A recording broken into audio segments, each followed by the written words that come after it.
Hello and welcome to Dublin Zoo. My name is Kelly and I'm a teacher with the Discovery and Learning team. Today we are at our African savannah to visit our rhinoceros, or our rhinos for short.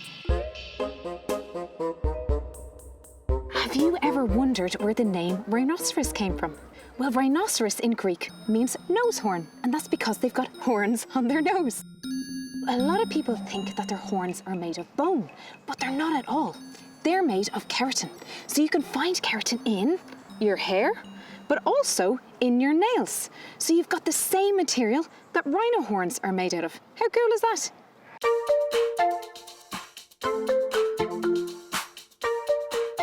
Now, there are 5 types or species of rhinos in the world. There are 3 of them that live in Asia and 2 live in Africa. So black rhinos and white rhinos both live in Africa in the wild. What colour do you think white rhinos are? And what colour do you think black rhinos are? Well, the very strange thing about them is they're actually both the same colour.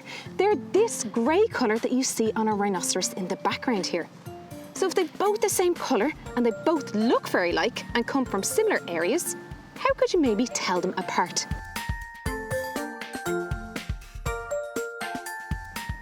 You can tell them apart by the way that their lips are shaped.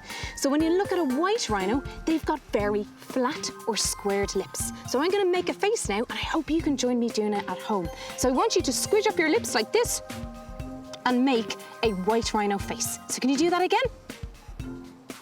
That means you are able to eat big clumps of grass off the ground, so you can pick it up really easily in your mouth. But black rhinos have pointed lips, a bit like this. Can you make a spaghetti face like that at home? So that means that they eat leaves off trees and bushes. So even though they're both plant eaters or herbivores, they have different shaped lips for the different food that they eat. So looking in here, do you think they are white or black rhinos based on the shape of their lips? Well done if you guessed that they are white rhinos, because they've got those lovely square flat lips. The other thing you probably noticed about them is that they are very big. They are the 2nd largest land mammals after elephants. Also, they look like they're kind of covered in lots of mud. So they love mud because it protects them from the sun, from insects, and it keeps them nice and cool. The other thing that helps them is their 3 toes on their feet. So they're well used to being in very muddy conditions.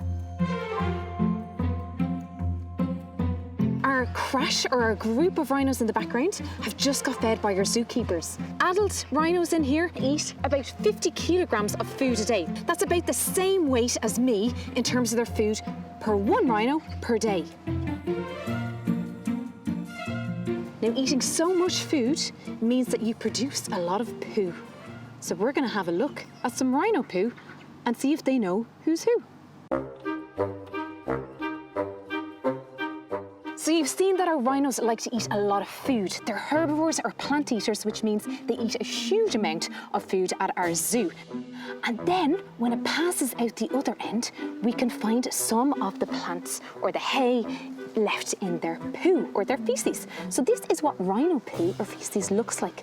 So it's quite damp, and it also squidges up very nicely in my hand. But if I smell it, what do you think it smells like? It doesn't smell very bad at all. It wouldn't smell like a lion's or a tiger's because they eat meat. Instead, it smells all right because it's just made of plant material. Rhinos have a fantastic sense of smell. So they can smell each other's poo very, very well. What they do is they poo all in the same spot. Then they can go over and sniff that poo and tell whose poo is who. How cool is that? So they can tell information or messages in it like how healthy the rhino is, what age it is, if it's a female, if it's likely to become pregnant or wants to get pregnant, or if it's already pregnant and how far along in pregnancy it might be. So very cool information in their poo. But our zookeepers can't do that. I can't smell this and know what rhino laced it down there. Well, our zookeepers are very smart, and they know that if they give glitter to the different rhinos, different coloured glitter to them in their food, then when it passes out in their feces or their poo, they can tell whose poo is who. So in here, we can see that one of our female rhinos was given some blue glitter in her food that she was eating. Now it's okay because this glitter is safe to eat, so it's not like the glitter we use at home. So we could tell maybe if she wants to get pregnant, if she wants to have babies, or if she is already pregnant. We might find another rhino has had some silver glitter in its food. So we'd know that this belongs to one female rhino and this belongs to a different one. Then the zookeepers can send it off to scientists and they can tell which female might be pregnant. How cool is that? Now, unfortunately, some people think that there's a medicine in rhinos' horns, but there's not at all. It'd be a bit like you biting your nails to cure a cold. They're very close relatives. The northern white rhino, there's only 2 left in the whole world. So we want to make sure that these southern white rhino don't face the same thing. And Dublin Zoo helps out because we donate some money to Save the Rhino International. Last year, we donated €7,000 to help people protect those rhinos. So thank you so much for joining us today to visit our southern white rhino at their African savanna habitat at Dublin Zoo. If you want to find out more, please visit rte.ie/learn, and we'll see you very soon again for another visit to more Dublin Zoo.